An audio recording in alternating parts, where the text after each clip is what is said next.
بسم اللہ الرحمن الرحیم۔ السلام علیکم۔ میرے سسر اپنی جائیداد میں سے میرے شوہر کو کچھ بھی نہیں دینا چاہتے تھے۔ وجہ یہ تھی کہ میرے شوہر ان کی سگی اولاد نہیں تھے۔ میرے سسر اکیلے ہی کپڑے کی 4 فیکٹریوں کے مالک تھے۔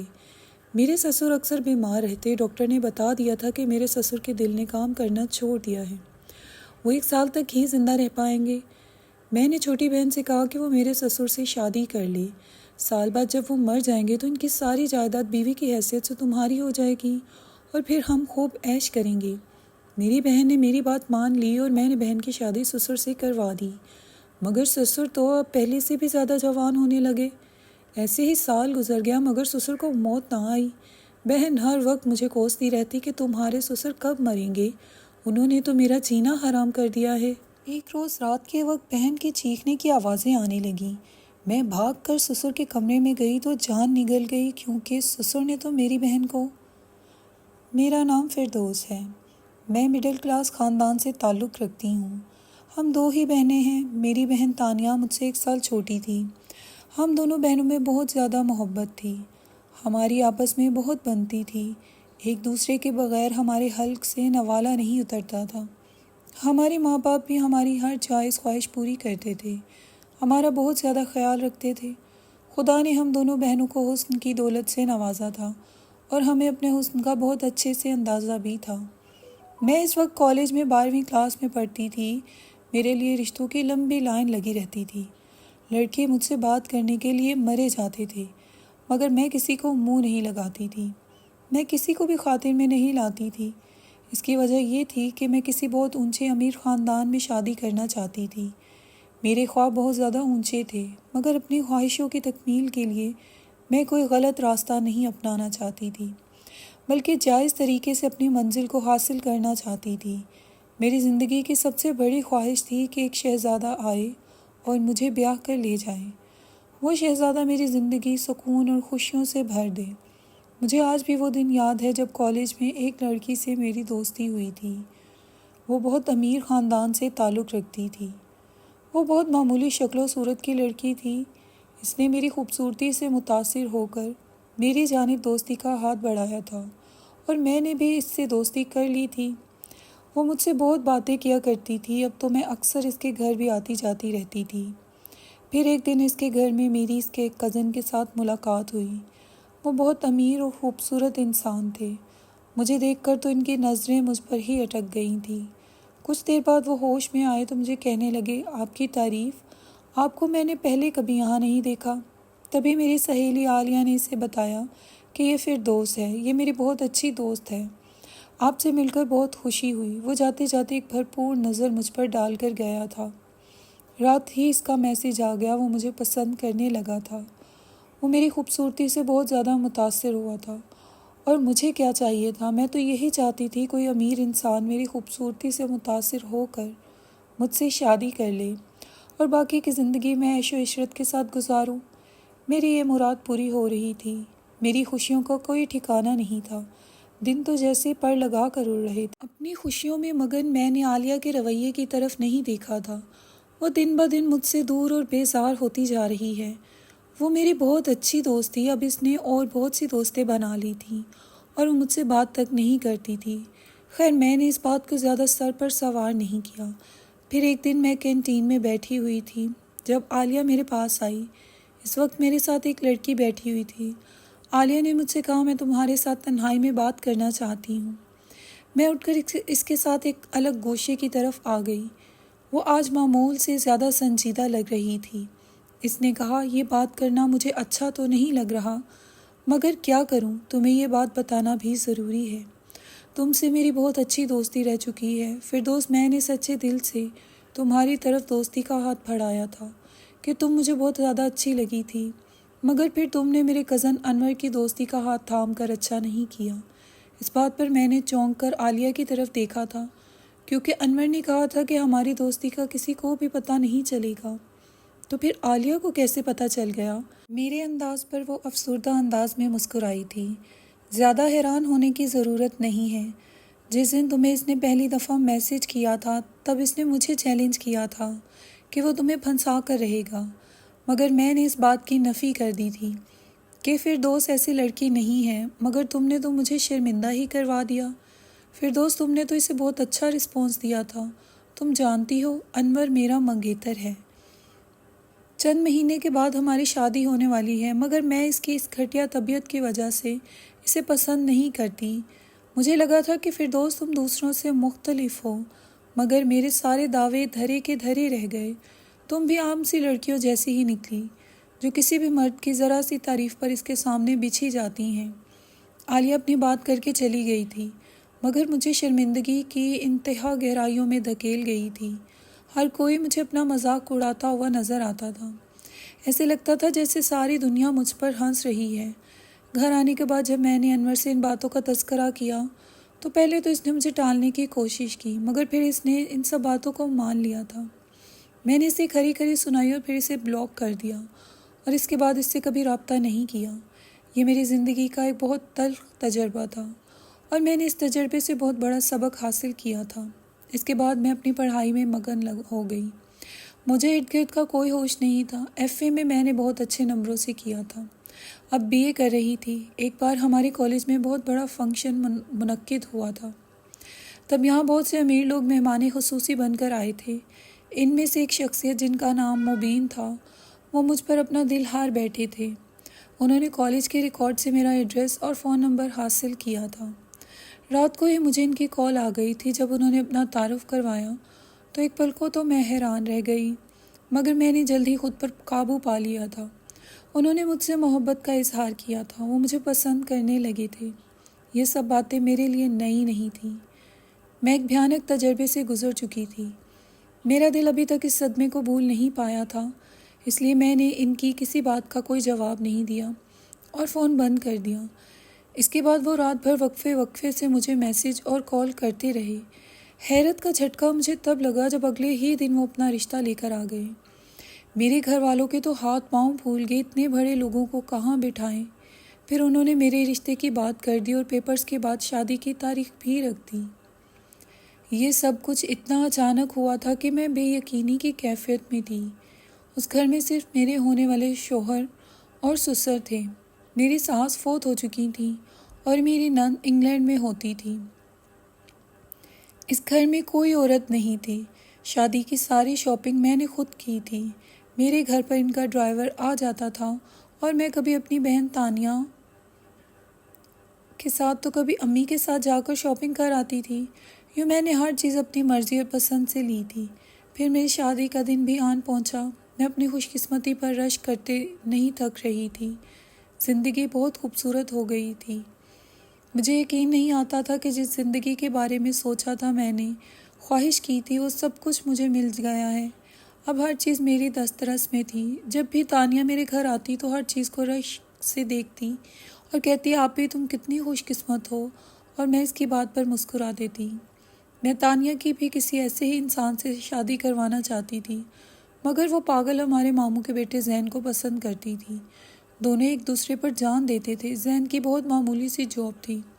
میں اکثر تانیہ کو کہتی تھی کہ زین تمہیں کیا دے سکتا ہے، وہ تو تمہاری کوئی خواہش پوری نہیں کر سکتا۔ میری مانو، اس کو چھوڑ دو، میں تمہارا کسی بہت اچھے گھر میں رشتہ کرواؤں گی۔ مگر وہ ہر بار میری بات کی نفی کر دیتی تھی۔ محبت اور دل کی خوشی سب سے بڑھ کر ہوتی ہے، دولت اس کے لیے ثانوی چیزیں تھیں۔ اکثر میرے سسر اور تانیہ کا آمنا سامنا ہو جاتا تھا۔ وہ ایک بھرپور نظر اس پر ڈالتے اور اپنی نظروں کا زاویہ بدل دیتے تھے۔ اس بات کو تانیہ نے نوٹ کیا تھا، اور جب اس نے مجھ سے ذکر کیا تو میں نے ہنس کر ٹال دیا۔ میرے سسر اچھی خاصی عمر کے تھے، مگر وہ اپنا بہت زیادہ خیال رکھتے تھے۔ باقاعدگی سے جم جاتے، روزانہ صبح شام ایکسرسائز کرتے اور اپنی خوراک کے بارے میں بھی بہت خیال رکھتے تھے۔ دیکھنے میں وہ میرے شوہر سے چند سال ہی بڑے لگتے تھے۔ میری شادی کو 2 سال ہونے والے تھے اور اب تو میں ایک بچے کی ماں بھی بننے والی تھی۔ ہم دونوں اس بات سے بہت خوش تھے۔ انہی دنوں میں گھر کی فضا میں سوگواریت پھیل گئی تھی۔ میرے شوہر نے جب یہ بتایا کہ میرے سسر کو ہارٹ کا مسئلہ ہے اور ڈاکٹر نے بتایا ہے کہ ان کے دل نے کام کرنا بالکل چھوڑ دیا ہے، یہ سن کر میرے تو پاؤں کے نیچے سے زمین نکل گئی۔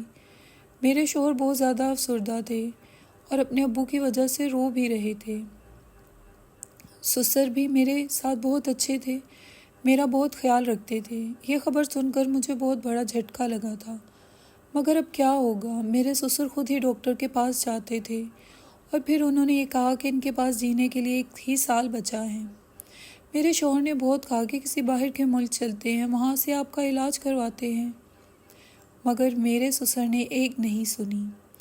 انہوں نے تو کہا کہ اگر ان کی زندگی ہوئی تو انہیں کچھ نہیں ہوگا۔ ایک دن میرے سسر نے ایک وکیل کو گھر بلایا اور اس سے وصیت لکھوا دی کہ میرے مرنے کے بعد میری چاروں فیکٹریاں کسی فلاحی ادارے کے نام کر دی جائیں، کیونکہ مبین میرا سگا بیٹا نہیں ہے، اس لیے میں چاہتا ہوں کہ ساری جائیداد میرے غریبوں میں بانٹ دوں۔ مبین کے نام صرف یہی بنگلہ رہے گا۔ اپنے سسر کی اس وصیت سے میں اور مبین دونوں پریشان ہو گئے تھے۔ ان کے مرنے کے بعد تو ہمارے حالات بہت خراب ہو جانے تھے۔ تبھی میرے ذہن میں ایک منصوبہ آیا کہ میں اپنی بہن تانیہ کی شادی اپنے سسر سے کروا دوں گی۔ 1 سال کی ہی تو بات ہے۔ 1 سال کے بعد جب سسر مر جائیں گے تو بیوی کی حیثیت سے ساری جائیداد تانیہ کی ہو جائے گی اور ہم سب عیش کریں گے۔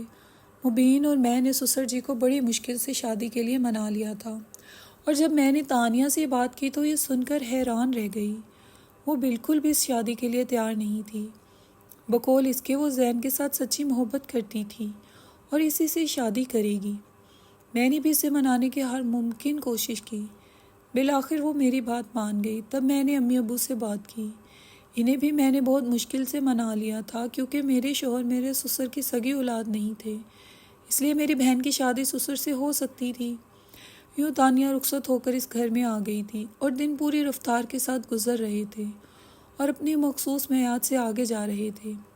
میں اور تانیہ پریشان تھے کہ یہ کیا ہو گیا ہے۔ ہم انگلیوں پر دن گن گن کر گزار رہے تھے۔ سسر ہمیشہ کی طرح چاقو چوبند تھے اور پہلے سے زیادہ حشاش بشاش لگتے تھے۔ وہ جب گھر میں ہوتے تو زیادہ وقت اپنے کمرے میں اپنی بیوی تانیہ کے ساتھ گزارتے تھے، اور جب باہر ہوتے تھے تو میرے بیٹے کو اٹھائے رکھتے تھے۔ انہیں اپنے پوتے سے بہت زیادہ محبت تھی۔ پہلے تو تانیہ بجھی بجھی سی رہتی تھی، مگر اب ایسے لگتا تھا وہ زندگی کی طرف واپس لوٹ رہی ہے۔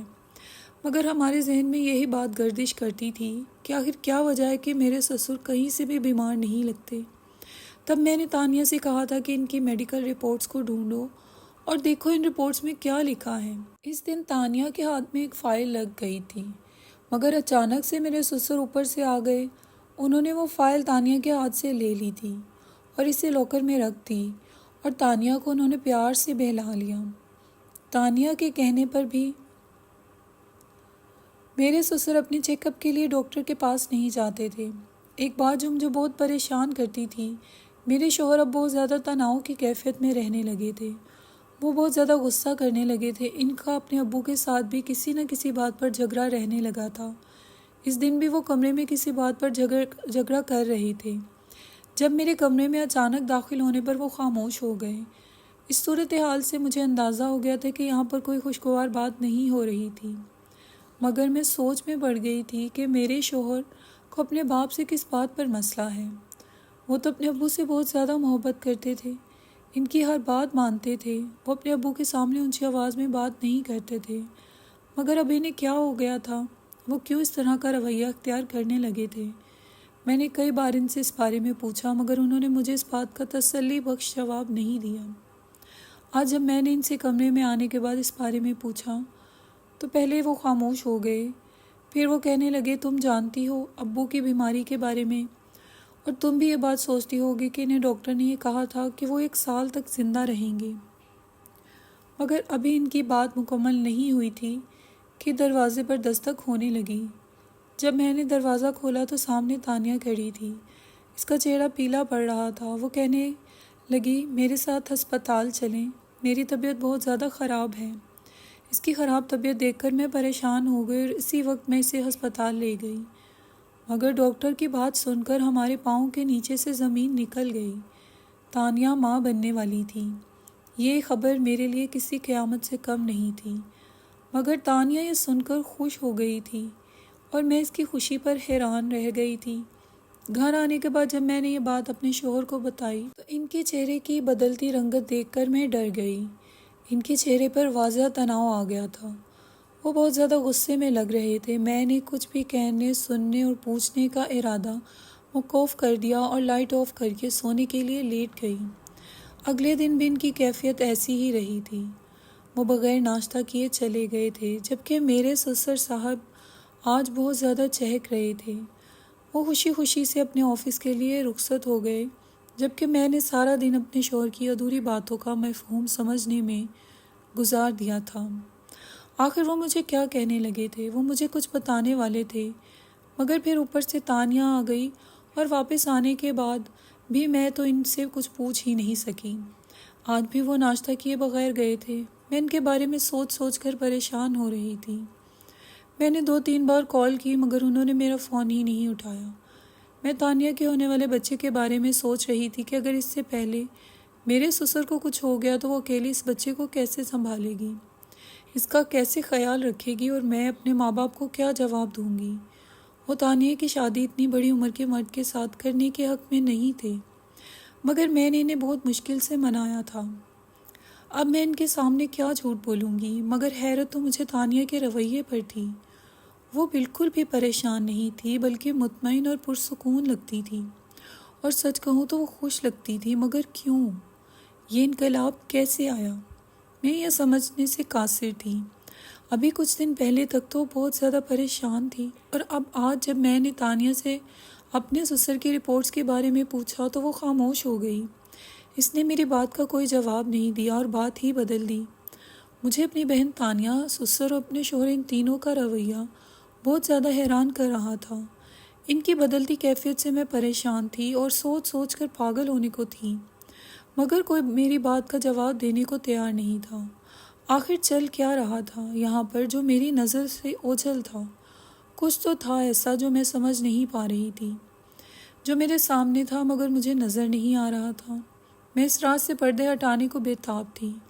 اگلے آنے والے دن مجھے مزید حیرت میں ڈال گئے تھے، جب میرے شوہر نے کہا ہم لوگ یہاں سے نئے گھر میں شفٹ ہو رہے ہیں۔ اس گھر میں میرا دل لگ گیا تھا، مگر نئے گھر کا شوق مجھے پرجوش کر گیا۔ مگر حیرت کا جھٹکا مجھے تب لگا جب مجھے یہ پتہ چلا کہ تانیہ اور میرے سسر صاحب اسی گھر میں رہیں گے۔ صرف ہم لوگ یہاں سے جا رہے ہیں، ہم ان سے الگ ہو رہے ہیں، مگر کیوں؟ کوئی مجھے اس بات کا جواب دینے کو تیار ہی نہیں تھا۔ حیرت تو مجھے تانیہ کو دیکھ کر ہوتی تھی۔ اس نے تو اپنی آنکھیں جیسے ماتھے پر رکھ لی تھی۔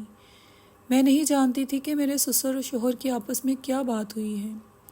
پھر کچھ دنوں کے بعد ہم لوگ وہاں سے رخصت ہو گئے تھے۔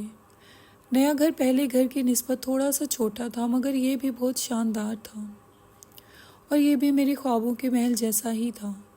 ہمیں یہاں آئے کافی دن ہو گئے تھے، نہ ہم تانیہ لوگوں سے ملنے گئے، نہ وہ لوگ یہاں پر آئے تھے۔ میں نے جب اپنے شوہر سے اس بارے میں بات کی تو انہوں نے مجھے سختی سے تاکید کی کہ میں ان سے اس بارے میں بات نہ کروں۔ میں خود ہی سارا دن سوچتی اور الجھتی رہتی۔ آج میرے شوہر کا موڈ قدرے بہتر تھا، اس لیے میں نے سوچا کہ آج ان سے اس بارے میں بات کرتی ہوں۔ میں نے ان سے کہا اس دن آپ کیا کہہ رہے تھے جب مجھے تانیہ کے ساتھ ہسپتال جانا پڑ گیا تھا؟ میری بات سن کر وہ خاموش ہو گئے اور کہنے لگے آخر کب تک میں تم سے یہ بات چھپاؤں گا؟ آج بتا ہی دیتا ہوں۔ پہلی بات تو یہ کہ میں ان کی سگی اولاد نہیں ہوں، اور دوسرا یہ کہ میری امی کا انتقال آج سے 6 سال پہلے ہوا تھا۔ تب ابا جی دوسری شادی کرنا چاہتے تھے، مگر مجھے شرم آتی تھی کہ لوگ کیا کہیں گے، مبین کے ابو نے اس عمر میں دوسری شادی کر لی ہے۔ میں نے انہیں دوسری شادی نہ کرنے دی۔ پھر میں نے تم سے شادی کر لی اور اپنی زندگی سے مطمئن ہو گیا۔ اس کے بعد جب مجھے پتہ چلا میرے ابو کو ہارٹ کا مسئلہ ہے اور وہ کچھ دن ہی زندہ رہ پائیں گے، تب میں بہت زیادہ پریشان ہوا تھا۔ مگر مجھے حیرت کا جھٹکا تب لگا جب وہ اپنی جائیداد کسی فلاحی ادارے کے نام کرنے والے تھے۔ تب ہم نے جائیداد کی لالچ میں ابو کی دوسری شادی کروا دی۔ پھر ایک دن میں ابو کے ڈاکٹر سے ملا تو انہوں نے مجھے بتایا کہ تمہارے ابو بالکل ٹھیک ہیں، بس انہیں تھوڑا سا درد ہوا تھا جس کی دوائی میں نے دے دی ہے۔ اور جب میں نے ابو سے پوچھا تو انہوں نے بتایا کہ سب جھوٹ انہوں نے اس لیے بولا تھا کہ وہ دوسری شادی کرنا چاہتے تھے۔